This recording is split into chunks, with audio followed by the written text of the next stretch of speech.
You thought the sinner was turning up, when in actuality the sinner was being turned out. They singing that they turning up, but Lucifer is turning them out. And they got you desiring. And see, if I don't preach it, some of us are too close to the fire. And the scripture says you cannot take fire into your bosom and not be burned. You just a little too close to what they doing. You ain't smoking yet, you ain't puffing yet, but you always in the midst when they pass it around. The sixth time you said no, but what about the seventh time? The seventh time might just get you, and the stuff that gets you may be too wet for you to handle. Because your homeboys set you up. They gave you something to mess up your mind. They gave you something to stop your purpose. They gave you something to stop your destiny because they didn't like that you were trying to break away from them. So you have to be careful when you try to break away from folk, because they'll get manipulative to keep you there. They'll get low down.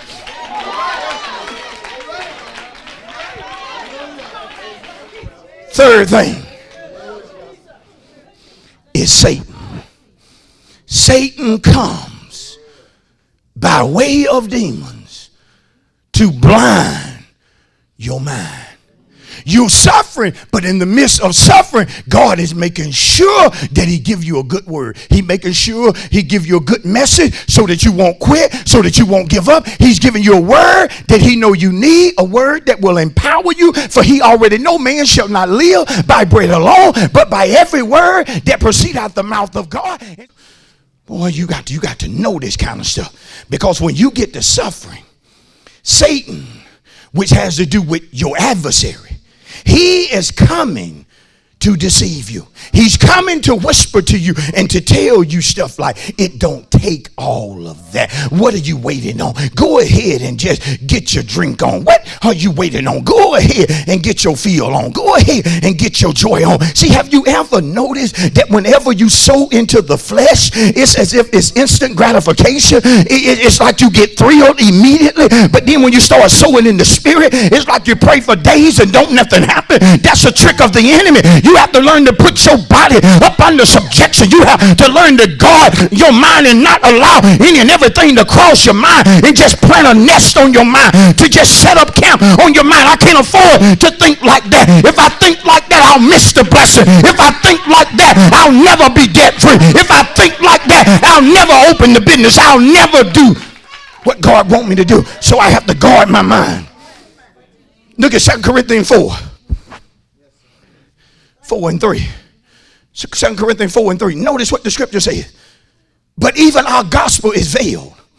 It is veiled to those who are perishing, whose minds the God of this age has blinded, who do not believe, lest the light of the gospel. If you're not receiving the word, it's as if your mind has been blinded to the truth. Pastor, what's the truth? The truth in reference to suffering is that you ain't gonna suffer always. The truth in reference to trial is that they don't last always.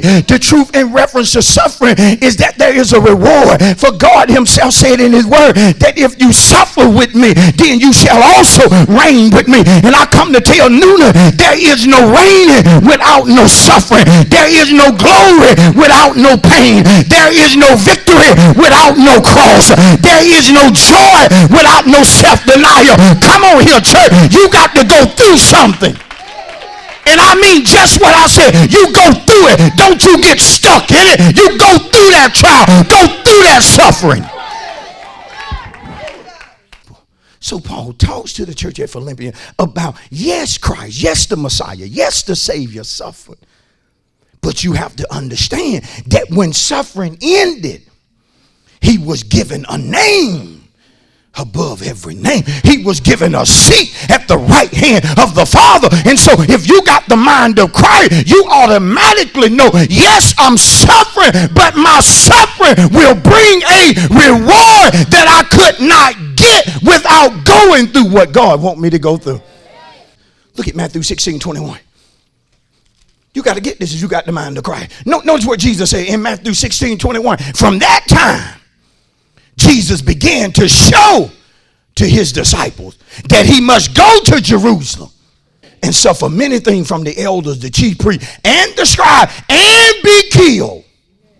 Suffer to the point to where you done suffered so bad till it look like it's over. No comeback for you.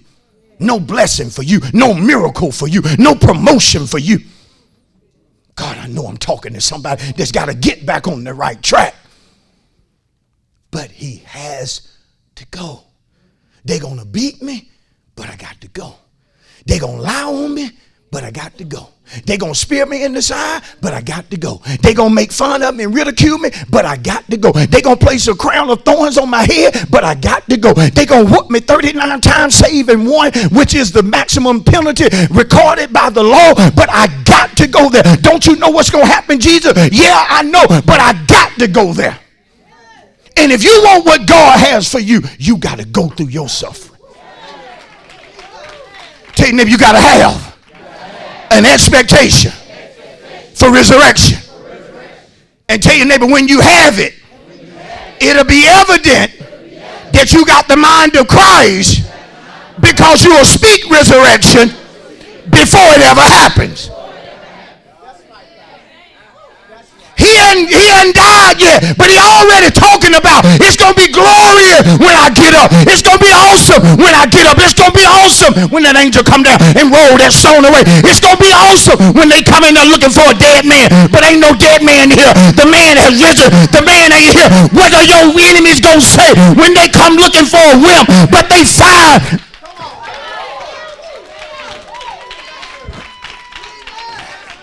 Tap 3, 4, say it's a setup. It's a setup. Tell them your suffering is a setup. It's a setup. Tell somebody it's coming with a resurrection. Oh, preach it to 3, 4. Tell them it's coming with a resurrection. Oh, preach it to somebody. It's coming with a resurrection. It's time to get up. It's time to get out of debt. It's time to get out of sorrow. It's time for the family to be restored. Listen. Where there's an expectation for resurrection, there's excitement about resurrection. Where there's excitement about resurrection, you really know that your resurrection gonna bless you. But your resurrection is primarily to make you a blessing to other people. When he got up, he didn't just get up for himself. He got up for me. He got up for you. Do you hear me? And tell your neighbor, you got to get up. So you can be a blessing to somebody else. Tell your neighbor, do you have the mind of Christ? I'm done. Do you have it?